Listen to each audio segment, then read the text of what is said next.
তারেক রহমানকে হাতে রাখার জন্য জোর তৎপরতা শুরু করেছে দিল্লি। পাল্টা পদক্ষেপ হিসেবে এবার কোমর বেঁধে মাঠে নেমেছে ইসলামাবাদ। শপথ গ্রহণের দিন ভারতের লোকসভার স্পিকার ওম বিড়লার মাধ্যমে তারেক রহমানের জন্য চিঠি পাঠান প্রধানমন্ত্রী নরেন্দ্র মোদী। এর রেশ কাটতে না কাটতেই নিজের চাল চাললেন পাকিস্তানের প্রধানমন্ত্রী শেহবাজ শরীফ। দেশটির কেন্দ্রীয় মন্ত্রী আহসান ইকবালের মাধ্যমে তারেক রহমানকে সরাসরি পাকিস্তান সফরের আমন্ত্রণ জানিয়েছেন তিনি।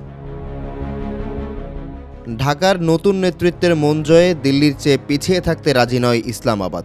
বিষয়টি বুঝিয়ে দিল পাক সরকার। ভারত যেখানে ঐতিহাসিক সম্পর্ক আর ব্যক্তিগত চিঠির আবেগে খেলছে, পাকিস্তান সেখানে টেবিলে রেখেছে সুনির্দিষ্ট প্রস্তাবের একটি প্যাকেজ।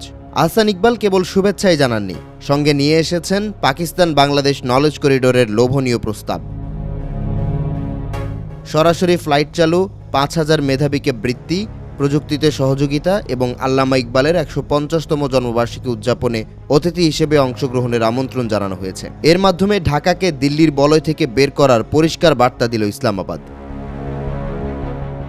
বৈঠকের সবচেয়ে কৌশলী চাল ছিল সার্কে পুনরুজ্জীবনের প্রস্তাব। শহীদ রাষ্ট্রপতি জিয়াউর রহমান সার্কের উদ্যোক্তা ও প্রতিষ্ঠাতা। বাবার হাতে গড়া এই আঞ্চলিক সংস্থাটির জন্য পুত্র তারেক রহমানের মনস্তাত্ত্বিক সংযোগ রয়েছে। গত এক দশকে পাকিস্তানকে একঘরে করার জন্য কৌশলে সার্ককে অকার্যকর করে রেখেছে ভারত। এখন তারেক রহমানের সামনে সেই সার্ককে জাগিয়ে তোলার প্রস্তাব দিয়ে ভারতের একচ্ছত্র আধিপত্যকে চ্যালেঞ্জ জানালো পাকিস্তান। আহসান ইকবাল স্পষ্টভাবে বুঝিয়ে দিলেন, দক্ষিণ এশিয়া বিশ্বের সবচেয়ে কম সংযুক্ত অঞ্চল এবং এর দায় পরোক্ষভাবে ভারতের ওপরেই বর্তায়। কূটনৈতিক বিশ্লেষকদের মতে বর্তমানে ঢাকায় চলছে অদ্ভুত ত্রিকোণ প্রেমের নাটক।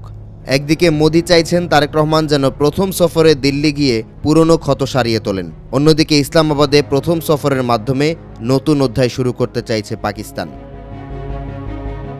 মোদির চিঠির জবাবে শেহবাজ শরীফের এই তড়িৎ পদক্ষেপ প্রমাণ করে হাসিনাবিহীন বাংলাদেশে তারেক রহমানই এখন ভূ রাজনীতির সবচেয়ে বড় গেম চেঞ্জার। ভারতের নিরাপত্তা উদ্বেগ আর পাকিস্তানের ভ্রাতৃত্ববোধ, এই দুইয়ের মাঝে অবস্থান করছেন তারেক রহমান। কার আমন্ত্রণ আগে রক্ষা করবেন তিনি, নাকি দুই প্রতিবেশীকে ট্যাকেল দিয়ে ধরবেন তৃতীয় দেশের পথ?